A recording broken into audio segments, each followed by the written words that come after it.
젊은 청년들이 교회를 떠나는 이유 33가지에 대해서 설명해 놓은 책이 있는데요. 거기에서 33가지는 아니고 몇 가지만 이렇게 좀 발췌를 해서 좀 말씀드리면, 우선 제목입니다.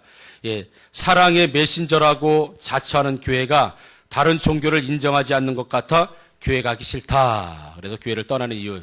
또 하나는 교회가 자기 중심적인 것 같아서 가기 싫다.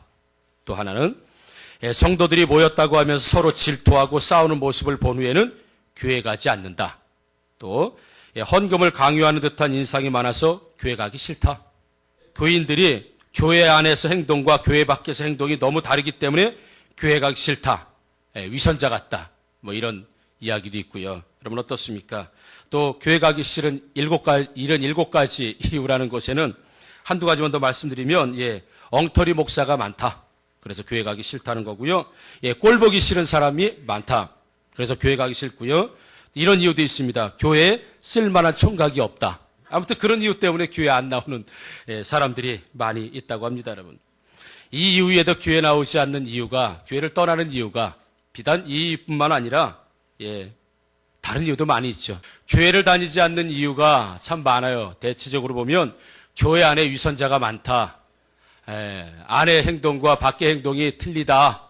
꼴보기 싫은 사람이 많다. 그래서 어떤 이중적인 인격 같은 위선자 같은 모습, 뭐 이런 모습 보고 상처받아서 교회에 가지 않는 사람들이 많죠. 전도하다가 보면 과거에 교회 다녔다가 상처받아서 안 다니는 사람들 보면 다 상처가, 우리 교회는 엘리베이터가 느려서 교회를 내가 상처받았어요. 우리 교회는 국수 맛이 없어서 나 교회를 안 다녀. 이렇게 이야기하는 사람은 못 들어봤어요. 전부 뭐 목사님 때문에, 장로님 때문에, 어느 권사 때문에, 집사 때문에, 누구 때문에 전부 사람에게 상처받았다고 하는 사람이지, 다른 뭐 우리 건물은 뭐 추워가지고 뭐 이렇게 얘기하는 사람이 없어요. 다 사람 때문에 시험 들어서 교회 안 나간다. 그렇습니다.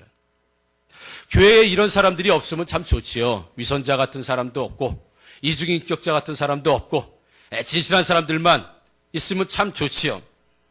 하지만 여러분, 교회가 존재하는 날 이런 사람들이 없을 수 있을까요? 교회 안에? 아무리 교회 아니라 하더라도 말이죠.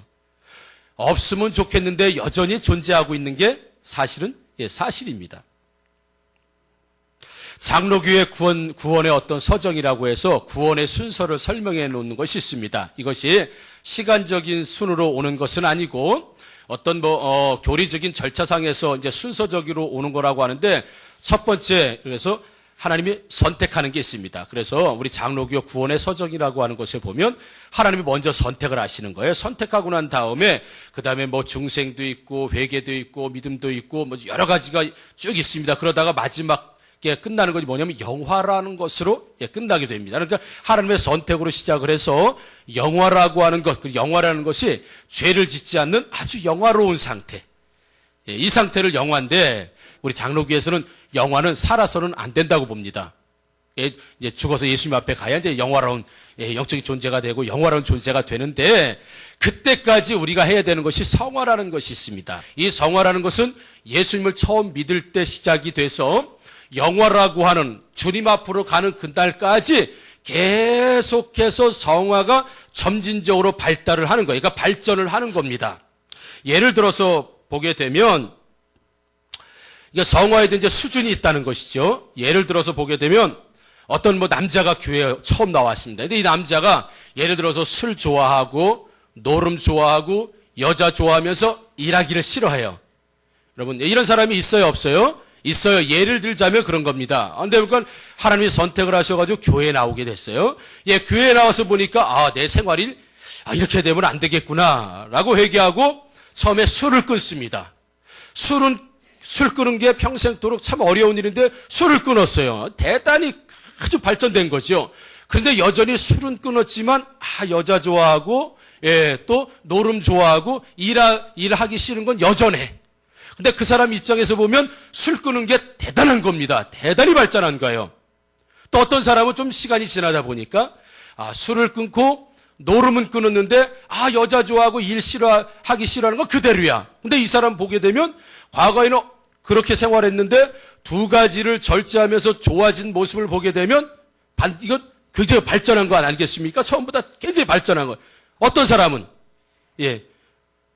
술을 안 마시고 여자 안 좋아하고 예를 들어 노름 안 하고 근데 일을 하기 싫어요. 이렇게 발전적으로 사람이 모습이 되어져 가는 것을 우리는 이제 성화다 그럽니다. 그러니까 이 무리 안에도 처음 예수 믿을 때 한 가지를 고쳐진 사람도 있고 두 가지 고쳐진 사람도 있고 세 가지 고쳐진 사람도 있고 네 가지 다섯 가지라고 하면서 자신이 세상에서 가지고 있었던 어떤 행동이나 이런 것들을 점점 줄여가면서 점점 그리스도인의 모습으로 이렇게 형상이 회복되어져 가는 모습을 우리는 성화다. 그러니까 성화의 1단계에 있는 사람도 있고 성화의 2단계에 있는 사람도 있고 성화의 3단계에 있는 사람도 있다는 거예요. 그래서 교회 안에서는 어떤 이 성화에도 상당히 수준이 서로가 있다. 그러다 보니까 그러니까 여자 좋아하는 사람이 저 사람 보니까 무슨 교회 다니면서 노름을 저렇게 해요. 그걸 노름하는 사람 보고 시험을 들고 또 노름하는 사람은 이렇게 교회 다니는 사람이 저렇게 일을 하기 싫어해. 그리고서 자기는 노름을 하면서 또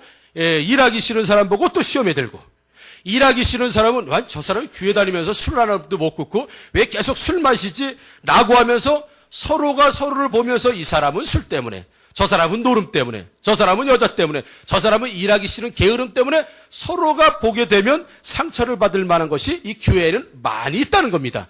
여러분 그게 사실입니까? 아닙니까? 실제로 사실이 그렇습니다. 그래서 성화가 상당히 점진적으로 성장을 한 사람도 보게 되면 그 사람도 여전히 고쳐야 될 게 있고 여전히 부족한 게 여전히 있어요. 그러나 성화 1단계에 있는 사람하고 비교하면 상당히 발전한 거죠, 여러분. 그런 것을 우리 안에서 보게 되면 전부 그렇게 다양한 모습으로 보여질 수가 있다는 것이죠. 그런데 많은 사람들이 성화의 과정 속에 있는 사람들을 보면서 시험에 든다는 거예요. 아까도 말씀드린 것처럼 교회가 왜 이래야 되느냐라고 하면서 성화가 점진적인 단계에 있다는 것을 인정하지 못하고 한 단면적인 하나만 보고 교회가 썩었다. 예수 믿는 사람들이 뭐 이러냐?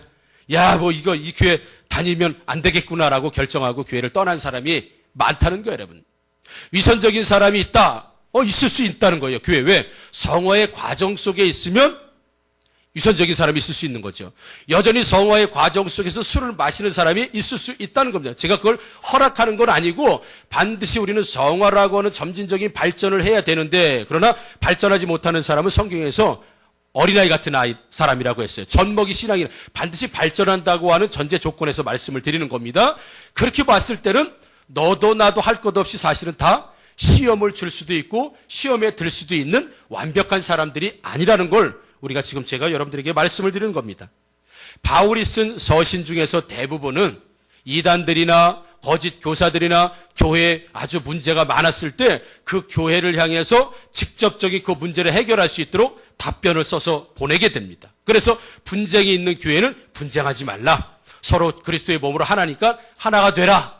그리고 이단들이 들어온 교회는 거짓 교사들이 많으니까 말씀에서 똑바로 서라 라고 하면서 잘 그 교회의 문제에 대해서 처방을 해주는 이런 신약 성경들이 많이 있지만 에베소 같은 경우는 특별한 문제가 아니라 모든 교회들이 에베소 교회에 보낸 이 성경을 에베소 교회도 읽고 옆에 교회도 있고 서로 돌아가면서 모든 교회가 돌아가면서 읽게 하기 위해서 쓰여진 성경이 에베소라고 한다면 오늘 에베소 나오는 이 여러 가지의 문제들과 약점은 이 에베소 교회 한 교회만 국한되는 것이 아니라 이 땅에 있는 지상에 있는 교회라고 한다면 이런 모습이 있으니 이렇게 살아라, 이렇게 고쳐라라고 오늘 에베소를 통해서 우리에게 말씀하고 있다는 것이죠. 그래서 에베소 교회에서 오늘 읽은 본문을 토대로 해서 보게 되면 이런 말씀이 나오죠. 25절에 보게 되면 거짓을 버려라. 거짓 버려라. 그리고 26절에 보면 분을 품지 말라. 이제 교인들에게 하는 얘기입니다. 에베소 교인들에게. 그리고 28절 보면 도둑질하지 말라. 이렇게 말씀하고 있고요. 29절에 보게 되면 더러운 말을 입 밖에도 내지 말라. 이렇게 말씀하고 있습니다. 31절에 보게 되면 비방하지 말라. 이렇게 말씀해요. 자, 그렇다고 하면 바꿔 얘기하면 지금 에베소 교회에 도둑질하는 사람이 있어서 문제가 있다는 거예요, 지금. 그러니까 사도 바울이 뭐예요? 하지 말라 이렇게 얘기하는 거 아니에요. 뭐 없는데 뭐하러 얘기하겠습니까? 거짓말하는 사람이 있으니까 거짓말하지 말라고 얘기하고 비방하는 사람이 있으니까 비방하지 말라고 이야기하는 거예요. 왜? 에베소 교인들에게 말이죠. 뭐 이 사람 봐도 이거 문제야. 저 사람 봐도 문제고 저 사람 봐도 전부 다 교회가 전부 문제투성인 사람들이 있는 거예요. 지금 에베소 교회가 지금 이렇단 얘기입니다. 그러니까 그거 하지 말라. 지금 그렇게 이야기하고 있는 거예요. 우리는 단 한 사람에게만 상처를 받아도 교회를 떠나는 경우가 많죠. 전체가 아니라. 그런데 우리가 아까도 말씀드렸지만 성화라고 하는 단계를 이해하지 못할 때는 완벽한 어떤 그리스도인의 모습을 우리가 요구하게 되는데 그런 교회는 지상에서 존재하지 않아요, 여러분. 다 부족한 사람들이 와서 교회는 완전하지만 교회를 구성하고 있는 구성원들, 성도들은 완전하지가 못합니다, 여러분. 옆에 있는 우리 지체들이 그런 나에게 상처를 주거나 시험에 들게 한다면 여러분 우리는 어떻게 해야 될까요? 교회를 떠나야 될까요? 아니면 교회가 필요 없다고 교회를 거부해야 되겠습니까? 여러분 한번 질문 한번 드려볼게요. 여러분에게 지금 가장 지속적으로 스트레스를 주고 여러분들의 가장 끈질기게 여러분들을 화나게 하는 사람들이 있습니다. 누굴 것 같습니까? 가족이에요, 가족 여러분. 가족. 내가 가장 사랑하는 사람이 지금까지 계속 나에게 스트레스 주는 사람이야. 나를 때로는 악마로 만들었다, 때로는 천사로 만들었다 하는 사람이 누구예요? 내 남편이고, 내 아내고, 내 자식이고, 내 부모예요. 나하고 관계없는 사람은 나를 지속적으로 스트레스 주지 않습니다. 한번 확 이렇게 화가 나고 뭐 할 수는 있겠지만 끊임없이 속을 뒤집는 사람이 있다고 한다면 그는 가장 가까이서 사랑하는 사람, 아내, 남편, 자식, 또 부모. 우리 이런 어떤 가족 아니겠습니까? 여기에 대해서는 여러분들은 아마 다 동감하실 거예요. 가장 스트레스 주는 사람이 누구냐면 바로 가까이 있는 사랑하는 사람이 아주 지속적으로 스트레스를 주고 힘들고 어려워요. 그런데 지속적으로 용서할 수 있는 사람이 누구예요? 가족이라는 겁니다, 여러분. 교회가 다른 공동체하고 다른 것이 있다고 한다면 주님은 늘 말씀하셨어요. 나는 교회의 머리다. 그리고 너희들은 이쪽 발이고 다리고 모든 지체다. 그래서 교회 공동체 안에 들어온 모든 사람들은 다 가족이고 하나의 지체다. 몸이다라고 성경은 늘 우리에게 말씀하고 있습니다. 그러니까 따로 분리된 존재가 아니라 한 머리를 두고 있는 모든 한 지체라는 겁니다. 그래서 이 사람의 아픔이 내 아픔이라는 것이죠. 내 아픔이 이 사람의 아픔이라는 거. 이게 교회라고 하는 것을 하나님께서 우리에게 선물로 주신, 우리가 육신적인 가족이 아닌 영적인 또 다른 가족의 선물로 주신 건 지구상에 하나뿐이 없다는 것입니다. 성경에서 말하는 한 가족은 오직 이 땅에 교회 한 곳뿐이 없습니다. 하나님 아버지를 한 분으로 모시고 모든 자녀들이 함께 사는 곳, 우리 교회가 가족이고 그리스도의 한 몸인 줄 믿습니다, 여러분. 그럼 어떻게 용서할 수 있느냐?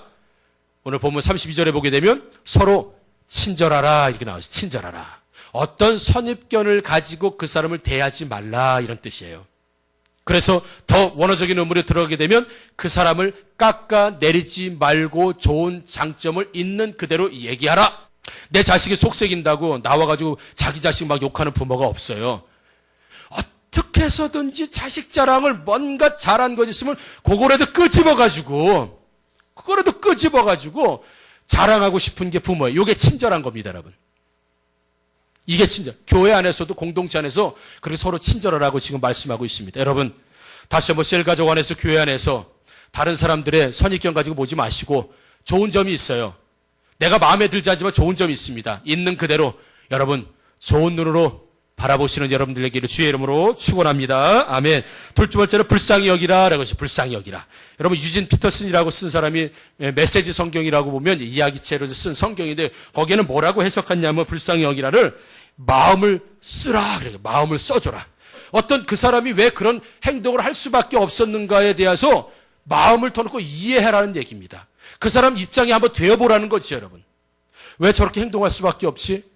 왜 저런 실수를 할 수밖에 없지? 왜 저 사람은 그렇지? 라고 해서 단면적인 것, 표면에 나타나는 것만 보지 말고 그 사람의 어떤 과거, 경험, 상처, 아픔을 함께 이해해 주면서 마음을 나누라. 여러분, 그게 교회에 사랑하는 가족이고 그게 셀 아니겠습니까, 여러분? 여러분, 게리 체프먼이라고 하는 사람이 지은 5가지 사랑의 언어라는 책이 있습니다. 거기에 보게 되면 사람이 대화를 하는데 2가지 스타일이 있다고 해요. 하나는 사해바다형이라고 있고요. 하나는 시냇물형이라고 있다는 거예요. 시냇물형. 그래서 사해바다형은 어떠냐면 대화할 때 별로 말이 없어요. 그냥 그래 그래. 예, 홍해에서 흘러나온 물이 요단강을 흘러서 사해바다로 들어가는데 사해바다는 물만 받아들이지 다 나가는 곳이 없어요. 그래서 이 사람은 다른 사람의 이야기를 계속 듣기만 하지 자기 이야기를 잘 하지 않아. 그게 사해바다형이라고 하는 사람이 있는 반면에 시냇물형이라는 사람도 거기서 그렇게 책에 돼 있어요. 시냇물형은 뭐냐면 시냇물이 어떻게 흘러요? 절절절절절 흐르지 않습니까? 그래서 이 사람은 말을 하지 않으면 견디지 못하는 거야. 그래서 조금만 이상한 것만 봐도 전화해가지고 야야 내가 지금 뭘 봤는데 그래서 막 시냇물형이 보면 사해바다형 보면 답답해가지고 그냥 죽을라 그러는 거죠. 사해바다형이 보게 되면 시냇물을 보면 좀 입 좀 가면 나도 좀 입 좀 그냥 좀 가. 이렇게 나오는 거죠, 여러분. 그런데 나쁜 건 없다는 거예요. 시냇물형을 받아주는 사람은 그래도 사해바다 사람이에요. 사해바다를 그래도 즐겁게 하는 사람은 누구예요? 시냇물이에요. 다 필요한 줄 믿습니다, 여러분. 시냇물은 시냇물대로 아름다운 거고 사해는 사해대로 아름다운 거예요. 그 사람의 스타일과 성향과 이런 것들을 이해하고 그 사람이 왜 그렇게 되었는지에 대해서 주변 환경을 받아들이면서 그 사람 마음을 이해할 수 있도록 애쓰라는 거예요, 여러분. 여러분 서로 이해해 주시고 마음을 나누시는 여러분들 되기를 주의 이름으로 축원합니다, 여러분. 마지막 세 번째는 자신이 용서받은 사람이라는 것을 기억하라. 마태복음 18장에 이제 이런 내용이 나오는 거 잘 아시죠? 예수님이 이제 베드로가 예수님에게 예수님 내가 몇 번이나 용서해 주면은 용서를 내가 잘 실천한 것이 되겠습니까? 라고 예수님이 한 7번 정도 하면 되겠습니까? 이제 베드로가 자신 있게 얘기해요. 예수님이 뭐라 그랬어요? 야, 7번씩 70번이나 용서해 주는데 라고 하시면서 이제 예를 들어서 이제 설명을 해 주시는 거예요. 야, 어떤 한 임금이 주인이 있었는데 1만 달란트라고 하는 사람 빚진 사람을 데려다 놓고 야, 빨리 빚을 갚아! 라고 와서 재촉했는데 이 1만 달란트 빚진 사람이 아이고 주인님 내가 빚을 갚을 능력이 없습니다. 한 번만 용서해 주세요. 내가 꼭 갚을게요. 라고 막 비는 거예요. 비는 걸 보니까 불쌍한 거야.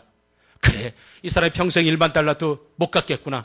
알았다. 그러면 1만 달란트 내가 탕감해 줄게. 없는 거로 하자. 자 오늘부터 부채 없는 거다. 자 새 출발하라.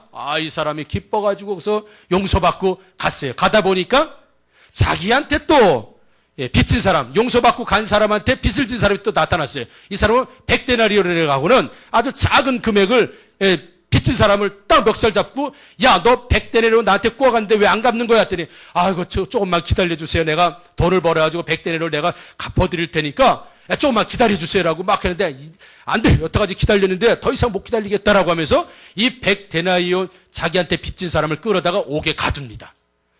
이것을 보니까 사람들이 뭐야? 자기는 엄청난 천문학적인 숫자, 천문학적인 금액을 용서받았으면서 아니 자기한테 요만큼 잘못한 사람을 그걸 못 갚는다고 감옥에다 집어넣어? 라고 해가지고 그 용서해준 주인한테 가서 이야기를 하죠. 그러니까 주인이 이런 괘씸한 놈 다시 끌어와라! 다시 잡아다 놓고 그 종을 책망하고 멸망시키고 결국에는 버려버리는 이런 내용을 우리 마태복음 18장에서 볼 수가 있습니다. 그러면서 뭐라고 말씀하세요? 마태복음 18장 33절에 보게 되면 내가 너를 불쌍히 여김같이 너도 내 동료를 불쌍히 여김이 마땅하지 아니하냐? 내가 용서받았다라고 하는 사람의 존재라는 것을 아는 사람은 다른 사람도 용서할 수 있다는 겁니다. 여러분 왜 그 사람을 용서해야 됩니까? 왜 나에게 잘못한 사람, 혹시 나에게 아픔을 준 사람을 왜 용서해야 되느냐? 야고보서 3장 9절 우리 한번 같이 읽어볼까요? 같이 읽습니다. 시작. 이것으로 우리가 주 아버지를 찬송하고 또 이것으로 하나님의 형상대로 지음을 받은 사람을 저주하나니. 이렇게 돼 있어요. 어떤 사람이 입으로 예수 믿는 사람이 입으로 하나님을 막 찬송하다가 한 입으로 또 사람을 저주할 수 없다는 거지, 여러분. 그래서 서로가 미워할 수 없다는 거죠. 왜? 내가 미워하기 전에 이미 하나님 형상대로 지으신 받은 존재고 하나님 불러주신 존재고 하나님이 이미 용서하신 존재인데 그래서 교회 안에 여전히 부족한 사람들, 쇠를 가지고 안에 여전히 부족한 사람들, 나를 시험 들게 할 만한 사람들, 내 스타일이 아닌 사람들도 많이 있지만 이것을 극복하는 건 친절하게 대해라. 그래서 있는 그대로 선입견을 가지고 보지 말고 있는 그대로 보아주라. 그리고 마음을 나누면서 서로 이해하라. 그리고 용서하라. 내가 용서받은 사람이니까 너도 용서해주라. 이런 가족 공동체, 즉 셀가족 공동체요 교회 공동체가 되게 되면 사도 바울은 아름다운 사랑의 공동체가 될 것을 우리에게 말씀해주고 있습니다. 여러분 이제 한 해가 다 갔습니다. 이제 이번 마지막 주가 지나게 되면 이제 새해가 밝아옵니다. 여러분 내 마음속에 있었던 용서하지 못할 일들이 가족 안에나 교회 안에 셀 가족 안에 있었다면 여러분 용서하시고 이해하시고 친절한 여러분 되기를 주의 이름으로 축원합니다. 여러분 사도 바울이 말씀해 주시는 이런 것들을 친히 실천하시는 셀 가족 여러분, 셀 리더 여러분, 그리고 하학교의 모든 우리 믿음의 가족 또 제가 되기를 다시 한번 주의 이름으로 부탁하고